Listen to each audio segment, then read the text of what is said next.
Israel Iran మధ్య యుద్ధం పెద్ద యుద్ధంగా మారబోతోందా? ఒక ప్రపంచ యుద్ధం స్థాయిలో జరగబోతోందా? దీనిలో క్యాజువాలిటీస్ అంటే అమాయకుల మరణాలు పెరగబోతున్నాయా? అంటే అవుననే చెప్పే సందర్భం వచ్చిందనమాట. అసలు ఏం జరుగుతుంది? నెతన్యాహు టెహ్రాన్లో ఎవరనుంటే అందరూ ఖాళీ చేయమని చెప్పేశారు. డొనాల్డ్ ట్రంప్ కూడా అమెరికన్ సిటిజన్స్ ఎవరన్నా అక్కడ ఉంటే వాళ్ళని ఎవాక్యుయేట్ చేయమని చెప్పేశారు. ఇండియా కూడా అడ్వైజరీ జారీ చేసింది. ఎవరైనా టెహ్రాన్లో ఉంటే మన వాళ్ళు అక్కడ వాళ్ళని ఇమీడియట్గా వచ్చేయమని చెప్పి. ప్రపంచ దేశాలు ఒక సిగ్నల్ ఇస్తున్నాయి. ఒక యుద్ధం, ఒక మహాయుద్ధం జరగబోతుందని చెప్పి ఒక సిగ్నల్ తెలుస్తోంది.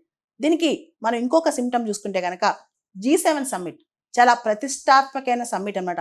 కెనడాలో జరుగుతుంది. దాన్ని పక్కన పెట్టి హుటాహుట్న డొనాల్డ్ ట్రంప్ అమెరికా వెళ్ళిపోయారు.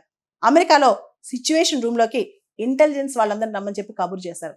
జనరల్గా అమెరికన్ ప్రెసిడెంట్ సిచ్యువేషన్ రూమ్లోకి వెళ్ళారు అంటే దానిలో చాలా పెద్ద అంతరార్థం ఉంటుందన్నమాట.